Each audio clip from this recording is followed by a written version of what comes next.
Good morning दोस्तों। अभी इस वीडियो में हम लोग एंड सेमेस्टर एग्जामिनेशन जो 30 मई 2025 को हुआ था उसका क्वेश्चन नंबर 1 का पार्ट सी लेंगे। तो क्वेश्चन है, test for consistency and solve x plus 2y plus 2z equal to 1, 2x plus 2y plus 3z equal to 3 and x minus y plus 3z equal to 5। तो ये तीन equations दिए हैं। तो पहले हमें क्या करना है, पहले चेक करना है कंसिस्टेंट है कि नहीं। कंसिस्टेंट मतलब होता है अगर कोई इक्वेशन दिया हुआ है तो उस इक्वेशन का सॉल्यूशन या उसके रूट्स मिलते हैं कि नहीं मिलते हैं। तो ये तब कहेंगे अगर उसका सॉल्यूशन मिल रहा है तो हम बोलेंगे कंसिस्टेंट है, और अगर उसका कोई सॉल्यूशन नहीं है तो हम क्या बोलेंगे, वो कंसिस्टेंट नहीं है। ठीक है। तो यहाँ पे एक चीज सिंपल से वेरी सिंपल से हमें याद रखना है। पहले हमें कंसिस्टेंसी चेक करना है। कंसिस्टेंसी चेक करने का मतलब है पहले हमें ये देखना है कि ये जो इक्वेशन दिए हैं इसका कोई सलूशन है कि नहीं है। ठीक है। सॉल्व करने से पहले अगर इस इक्वेशन का कोई सलूशन नहीं है तो सॉल्व करने का कोई मतलब नहीं होगा। ठीक है। तो कंसिस्टेंसी कैसे चेक करेंगे वो हम लोग आगे जब इसको सॉल्व करेंगे ना तब हम लोग उसको डिस्कस करेंगे। तो सबसे पहले अगर कंसिस्टेंसी चेक करना है तो पहला पार्ट होता है इसमें, ये जो इक्वेशंस दिए हैं x plus 2y plus 2z equal to 1, 2x plus 2y plus 3z equal to 3 और x minus y plus 3z equal to 5, इसको हमें पहले मैट्रिक्स फॉर्म में लिखना है। मैट्रिक्स फॉर्म में लिखना है मतलब ये हो जाएगा a into x is equal to b, जहाँ पे a को हम लोग बोलते हैं कोफिशिएंट मैट्रिक्स। तो कोफिशिएंट मैट्रिक कैसे हो जाएगा, देखो यहाँ पे x का कोफिशिएंट, y का कोफिशिएंट, z का, तो 1 2 2। तो पहला हो गया 1 2 2, फिर वैसे ही 2 2 3, राइट, और उसके बाद में 1 - 1 3। देखो यहाँ पे माइनस वाई है इसलिए क्या लेंगे, उसका -1 लेंगे। Coefficient is not 1, it is -1। ठीक है। तो ये हो गया पहला वाला पार्ट को हम लोग बोलते हैं कोफिशिएंट मैट्रिक्स। ठीक है। और उसके बाद में जो एक्स वाई जेड है, X Y Z, A X equal to B. So जो एक्स है, एक्स क्या है, X is nothing but X Y Z. ये जो वेरिएबल दिया है, तीन वेरिएबल है, X Y Z, X Y Z और X Y Z. So they are, इसको बोलते हैं वेरिएबल मैट्रिक्स। और जो तीसरा दिया है थर्ड पार्ट, थर्ड पार्ट में जो लास्ट का वैल्यू है 1 3 और 5, इसको हम लोग बोलते हैं constant matrix. Right. So a x is equal to b, तो कोई भी लीनियर इक्वेशन दिया है उसको हम लोग A x is equal to B के फॉर्म में लिख सकते हैं। राइट। और इस इक्वेशन से हमें, अगर हमने कोफिशिएंट मैट्रिक्स और ऑगमेंटेड कोफिशिएंट मैट्रिक और कांस्टेंट मैट्रिक को एक साथ अगर मिला दे तो हमें जो मैट्रिक मिलता है उसको बोलते हैं augmented matrix. Augmented matrix, right. So augmented matrix निकालने का फायदा क्या है वो देखते हैं। अब अगर हम लोग कंसिस्टेंसी की बात करें, मतलब हमें ये देखना है कि ये सिस्टम के पास सोल्यूशन है कि नहीं है। तो सबसे पहले हम लोग क्या करते हैं, दो मैट्रिक हो गया, एक ए हो गया और एक अगुमेंटेड मैट्रिक हो गया, तो दोनों का रैंक निकालते हैं। क्या करेंगे, दोनों का रैंक निकालेंगे। रैंक कैसे निकालते हैं वो हम लोग देखेंगे। जैसे इसके पहले वाले एग्जांपल में हमने नॉर्मल फॉर्म से किया था और उस मैट्रिक का रैंक निकाला था। तो यहाँ पे हम सेम वही वाला मेथड नहीं लेंगे, हम यहाँ पे लेंगे इक्विवेलेंट फॉर्म लेंगे। नॉर्मल फॉर्म से भी आप सॉल्व कर सकते हो, वो भी करेक्ट होगा। ठीक है। लेकिन उसमें क्या होते हैं, ज़्यादा नंबर ऑफ स्टेप्स लगाने पड़ते हैं, तो इसलिए हम लोग यहाँ पे जो गिवन मैट्रिक है उसको इक्विवेलेंट फॉर्म में कन्वर्ट करेंगे। तो यहाँ पे एक नया मेथड और सीख जाएंगे। नॉर्मल फॉर्म तो हमने सीख ही लिया है, अब हम सीखेंगे क्या होता है इक्विवेलेंट फॉर्म। तो क्या करेंगे, सबसे पहले इक्विवेलेंट फॉर्म में ये जो मैट्रिक्स है उसको कन्वर्ट करेंगे। अब चूंकि देखो यहाँ पे क्वेश्चन आ सकता है कि मैट्रिक्स जो सिस्टम ऑफ लीनियर इक्वेशन है वो कब कंसिस्टेंट होगा, तो कंसिस्टेंट तभी होगा जब रैंक ऑफ कोफिशिएंट मैट्रिक और रैंक ऑफ ऑगमेंटेड मैट्रिक्स दोनों बराबर होंगे। ठीक है। अगर दोनों का rank, rank of coefficient matrix और रैंक ऑफ ऑगमेंटेड मैट्रिक दोनों बराबर है तब हम कहेंगे सिस्टम इज कंसिस्टेंट, मतलब ये जो इक्वेशन दिया है उसको सॉल्व करना पॉसिबल है। राइट। और अगर नहीं है इफ रैंक ऑफ ए और रैंक ऑफ ऑगमेंटेड मैट्रिक दोनों बराबर नहीं है तो हम लोग क्या बोलेंगे कि सिस्टम इज नॉट कंसिस्टेंट। इसका मतलब इस इक्वेशन को हम लोग सॉल्व नहीं कर सकते, मतलब एक्स वाई जेड की वैल्यू नहीं निकाल सकते। अब एक और चीज आती है, अगर दोनों का रैंक बराबर है, ठीक है, तो सिस्टम तो कंसिस्टेंट होगा, मतलब उसका सलूशन होगा। लेकिन इसमें दो तरह के सलूशन होते हैं। एक होता है अगर सपोज ये दोनों का रैंक बराबर है और ये equal to number of variable है। यहाँ पे जैसे कितने वेरिएबल हैं, यहाँ पे एक्स वाई और जेड तीन वेरिएबल है। तो अगर रैंक ऑफ ए और रैंक ऑफ ऑगमेंटेड मैट्रिक दोनों का रैंक बराबर है और which is also equal to the number of variable, तब हम कहेंगे सिस्टम के पास यूनिक सोल्यूशन है। यूनिक सोल्यूशन मतलब केवल एक सोल्यूशन, ठीक है, केवल एक सोल्यूशन।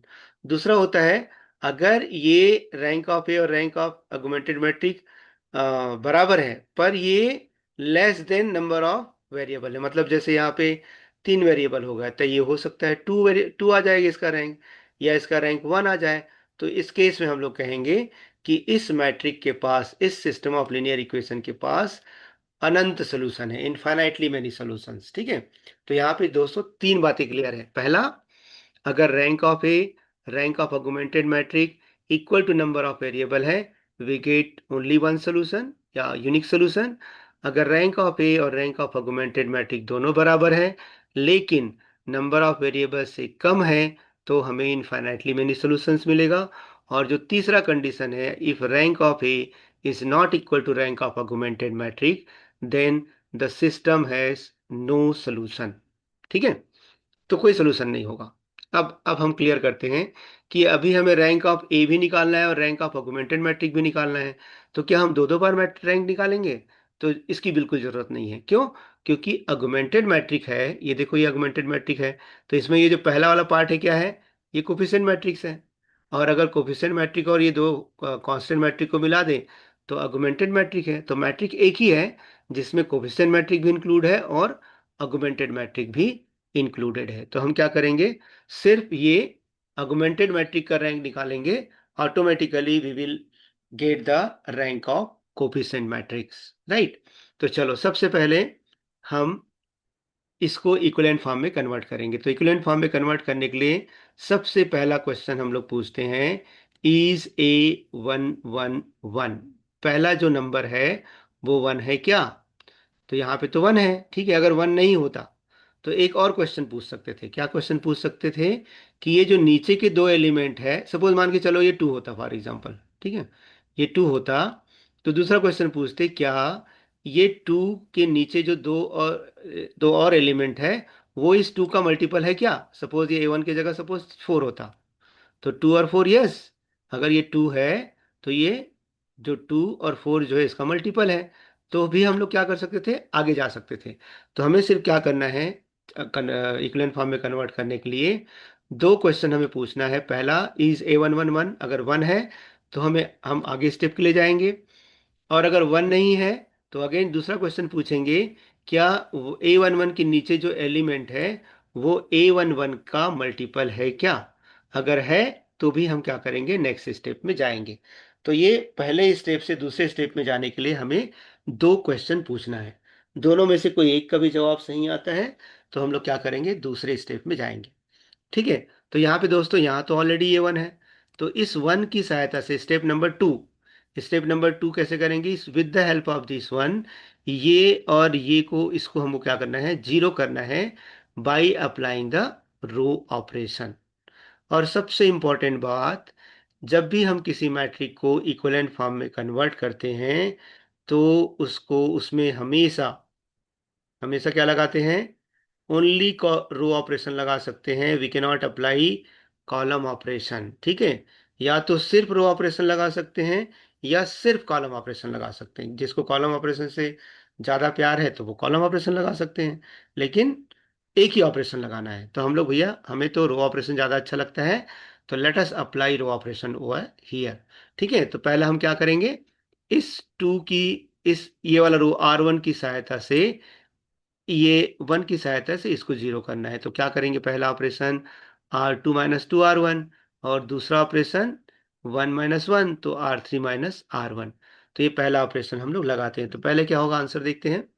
इसको हम लोग क्या कर रहे हैं, 2 से मल्टीप्लाई कर रहे हैं, है ना। 2 से मल्टीप्लाई कर रहे हैं, तो ये हो गया 2, ये हो गया 4, ये हो गया 4, और ये हो गया 2।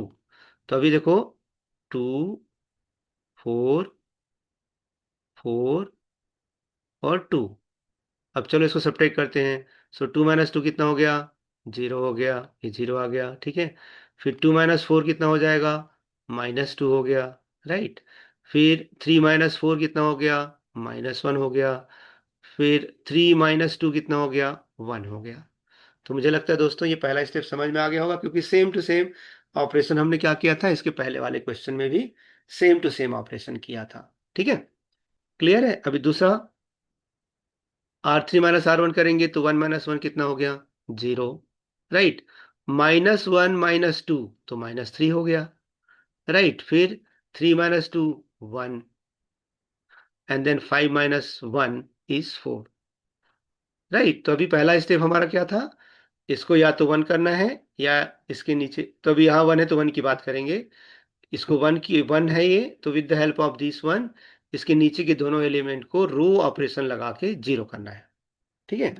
अब दूसरा जो स्टेप्स है, let us go to A2 2, right. Again भी आज the same question, is A2 2 1, A2 2 1 है क्या, नहीं है, -2 है। तो दूसरा क्वेश्चन पूछेंगे, क्या उसके नीचे वाला -3 जो है वो -2 का मल्टीपल है। तो बिल्कुल नहीं है, क्योंकि 2 और 3 तो दोनों प्राइम नंबर है। तो the -3 is not the multiple of -2। तो क्या करेंगे, इसको या तो 1 करेंगे या -1 करेंगे, राइट।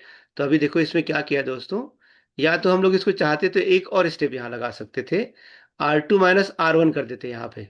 R2 - R1 करते तो -2 +3 होता, तो ये +1 आ जाता। लेकिन यहाँ पे अब मतलब ऐसे कोई जरूरी नहीं कि आप एक ही मेथड लगाओ, बहुत सारे ऑपरेशंस होते हैं, लेकिन हमारा अल्टीमेट एम क्या है, इसको 1 करने का। तो ये 1 कर दिया। 1 करने के लिए इसने क्या कर दिया, हमने क्या कर दिया दोस्तों, पूरे R2 को 2 से -1/2 से डिवाइड मल्टीप्लाई कर दिया। -2 से डिवाइड कर दिया या -1/2 से मल्टीप्लाई कर दिया। तो -2 इंटू -1/2 इज 1 हो गया, ठीक है। फिर ये -1 अपॉन इंटू -1/2, तो ये 1/2 हो गया। और सेम 1 इंटू -1/2 इज -1/2। तो अल्टीमेटली क्या हो गया, A2 1 आ गया। अब इस 1 की सहायता से इसको हमें क्या करना है, जीरो करना है। तो जीरो करने के लिए क्या करना पड़ेगा, इसको 3 से मल्टीप्लाई करना पड़ेगा, है ना, और इसमें ऐड करना पड़ेगा। तो in R3 we have to multiply R2/3 and adding it with row number 3। तो क्या होगा, चलो देखते हैं। इसको हमने पहले 3 से मल्टीप्लाई कर दिया, ठीक है। तो ये हो जाएगा -3 +3 इज 0, ठीक है।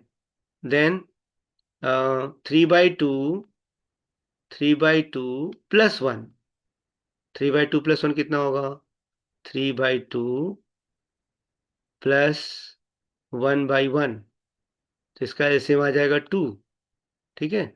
और ये होगा 3 + 2, मतलब हो गया 5/2। तो आया 5/2, राइट। दूसरा, नेक्स्ट, इसको मल्टीप्लाई करना किससे, हमें इसको 3 से मल्टीप्लाई करना है। तो -3/4 3/2 आएगा, और इसको 4 से ऐड करना, तो +4 -3/2, तो 4/1 हो गया। ये एलसीएम कितना होगा, 3 होगा। तो 3 4 जा 12, ये 12 हो गया, और ये -3। तो 12 - 3 कितना होगा, एक बेटा, जस्ट मिनट, ये थोड़ा सा गड़बड़ हो गया। ये क्या होगा, इसको हमने 3/2 से 1/2 से, नहीं, 3 से मल्टीप्लाई कर रहे हैं, ठीक है। तो ये होगा 3/2 +1, तो ये हो गया 5/2, करेक्ट है ये पहला वाला, ठीक है।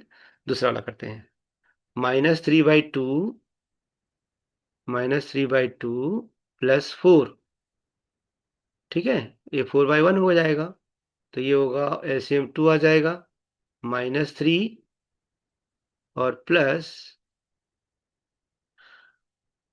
-3 प्लस 3 × 4, 12, 3 × 4, तो ये हो जाएगा 12, नहीं सॉरी, 8 8 हो जाएगा, 2 × 8, तो 8 हो गया, 2 × 4 8 हो गया।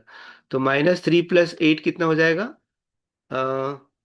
-3 + 8 = +5, तो +5/2 आ गया। सही है। ओके, तो अभी क्या हो गया, अब हम कहाँ जाएंगे? A33 में जाएंगे। तो यहाँ से with the help of this one हमने इसके नीचे वाले को 0 कर दिया। अब जाएंगे A33 में। तो A33 के नीचे तो कोई एलिमेंट है ही नहीं, है ना। तो ये हमारा क्या हो गया, इसको बोलते हैं हम लोग echelon form of the given matrix. Echelon form में क्या होता है, ये जो डायगोनल एलिमेंट होता है उसके नीचे सारे एलिमेंट क्या होते हैं? 0 होते हैं। इसको बोलते हैं इक्विवेलेंट फॉर्म, राइट। तो अब क्या होगा, हमने इक्विवेलेंट फॉर्म में कन्वर्ट कर लिया। अब हम लोग क्या करेंगे, we will try to find out the rank of both the matrix. तो अभी सबसे पहले हम लोग देखते हैं, ये वाला मैट्रिक्स देखते हैं, ठीक है। इक्विवेलेंट फॉर्म में रैंक कैसे निकालते हैं? What is the definition of rank in case of equivalent form? अगर कोई मैट्रिक इक्विवेलेंट फॉर्म में कन्वर्ट हो जाता है तो उसमें जितने नॉन जीरो रोज रहेंगे वो उसका रैंक कहलाएगा। तो यहाँ पे देखो, 1 2 2 is non zero row, 0 1 1 1/2 is non zero row, 0 0 5/2 is also non zero rows. तो इसमें 3 नॉन जीरो रोज है, इसलिए क्या हो जाएगा, रैंक ऑफ ए जो होगा वो 3 होगा, ठीक है। सिमिलरली अगर मैं पूरा मैट्रिक्स को देखता हूँ यहां से यहां तक, राइट, पूरा मैट्रिक्स, तो क्या हो रहा है, पूरे मैट्रिक्स में भी क्या हो रहा है, ये पहला वाला रो, दूसरा वाला रो और तीसरा वाला रो तीनों नॉन जीरो है। तो इसलिए ऑगमेंटेड मैट्रिक का भी रैंक कितना हो जाएगा, 3 हो जाएगा। तो इसमें दोनों में, कोफिशिएंट मैट्रिक और ऑगमेंटेड मैट्रिक दोनों का रैंक 3 है और इक्वल भी है। और 3 क्या है, वेरिएबल कितने हैं, 3 है। तो यहाँ पे क्या हो गया, rank of a is equal to rank of augmented matrix which is equal to number of variable which is equal to 3। तो ये क्या हो जाएगा, therefore the system is consistent and the system has unique solution। सिर्फ एक ही solution होगा, it is unique solution, ठीक है। अब इस यूनिक सोल्यूशन को कैसे निकालते हैं, यहाँ पे हम लोग चाहो तो यहाँ पे हमने कर लिया है, लेकिन इसको हम लोग और रो इक्विवेलेंट फॉर्म में कन्वर्ट कर सकते हैं, पर उसकी जरूरत नहीं है। यहाँ पर भी हमारा आंसर करेक्ट है, ठीक है। तो इस केस में उसने क्या किया है, ये 5/2 को 2/5 से मल्टीप्लाई कर दिया जिस रो को, तो ये 0 1 1 बना। तो ये अगर सारे के सारे एलिमेंट डायगोनल एलिमेंट 1 आते हैं और उसके नीचे सारे एलिमेंट 0 0 होते हैं तो उसको बोलते हैं रो इक्विवेलेंट फॉर्म। और इक्विवेलेंट फॉर्म में क्या होता है, इक्विवेलेंट फॉर्म में सिर्फ डायगोनल एलिमेंट चाहे कोई भी हो, 1 भी हो सकता है, 2 भी हो सकता है, 5 भी हो सकता है, 2/5 भी हो सकता है, तो उसके लेकिन नीचे सब 0 होना चाहिए। तो that is called echelon form of the given matrix. तो यहाँ पे ये मैट्रिक्स जो है वो इक्विवेलेंट फॉर्म में कन्वर्ट हो गया है। अब हम क्या करेंगे, और चूंकि इसका rank of A, rank of augmented matrix, number of variable तीनों बराबर है, इसलिए इस सिस्टम का यूनिक सोल्यूशन होगा। अब यूनिक सोल्यूशन होगा तो क्या करेंगे हम लोग, इसको फिर से इक्वेशन के फॉर्म में लिखेंगे। देखो यहाँ पे आ जाओ सीधा, तो ये हो जाएगा फर्स्ट रो, तो फर्स्ट रो मतलब x, ये हो जाएगा x +2y +2z और =1, पहला, ठीक है। दूसरा क्या होगा, ये वाला, ये y हो गया, तो y +1/2z -1/2 हो गया। और तीसरा जो होगा, तीसरे वाले में क्या होगा, ये x +2y +2z =1। तो ये 3 इक्वेशन हमें मिलते हैं, ठीक है। अब इस तीनों इक्वेशन को सॉल्व करेंगे। सॉल्व करने के बाद में क्या होगा, एक्स वाई जेड की वैल्यू हमें मिल जाएगा। तो पहला, जो फर्स्ट इक्वेशन है ऑलरेडी दिया है z = 1, तो z की वैल्यू कितना आ गया, 1 आ गया। जैसे यहाँ पे हम लोग सॉल्व करते तो 5/2 = 5/2z हो जाता, ठीक है। तो अभी क्या होता, 5/2 कट जाता और z क्या होता, 1 होता, राइट। तो यहाँ पे z = 1 आ गया। अब इस z की वैल्यू को सेकेंड इक्वेशन में रखते हैं। सेकेंड इक्वेशन कौन सा है? y+1/2 z equal to -1/2। तो ये अगर z की वैल्यू 1 हो गया तो y+1/2 is equal to what? y+ z की वैल्यू 1 हो गया, है ना? तो 1/2 होता है इक्वल टू -1/2, सो ये -1/2 को, तो y+1/2 इक्वल टू 1 - 1/2, इसको इधर ट्रांसपोज कर देते हैं। तो -1/2 प्लस -1/2, तो -half plus -half minus half is -half, -1। तो ये हो गया 1 हो गया दोनों का आंसर। ठीक है, ये क्या हो गया? y equal, because minus sign is over there, therefore y is equal to -1। ठीक है। अब ये y और z की जो वैल्यू है उसको इक्वेशन नंबर 3 में रखना है, ये वाला इक्वेशन में रखना है। तो x की वैल्यू क्या हो गया? 1, y की वैल्यू -1, तो ये 1 -2, और z की वैल्यू है अगेन 1, तो ये हो जाएगा 2 × 2, 2 × 1 विच इज इक्वल टू 2। तो ये हो जाएगा लास्ट में, x की वैल्यू क्या मिलेगा? यहाँ पे -2 है और ये +2 है, तो दोनों कट जाएगा। तो we have x is equal to 1, right? तो x is equal to 1, y equal to -1, और z equal to only 1। So this is the desired solution of the this system of linear equations। तो इसमें हमने क्या किया? Linear equation दिया था, उसका पहले हमने सबसे पहले चेक किया वो कंसिस्टेंट है कि नहीं है। अगर वो कंसिस्टेंट कैसे होगा? अगर rank of A, rank of augmented matrix दोनों बराबर हैं, ठीक है, तो हम क्या कहेंगे? System is consistent, otherwise system is not consistent. ठीक है। और उसका सोल्यूशन भी निकाल दिया हमने। क्या क्या सोल्यूशन आ गया? x=1, y=-1, और z=1। ठीक है। तो ये रहा दोस्तों question number 1C। Thank you.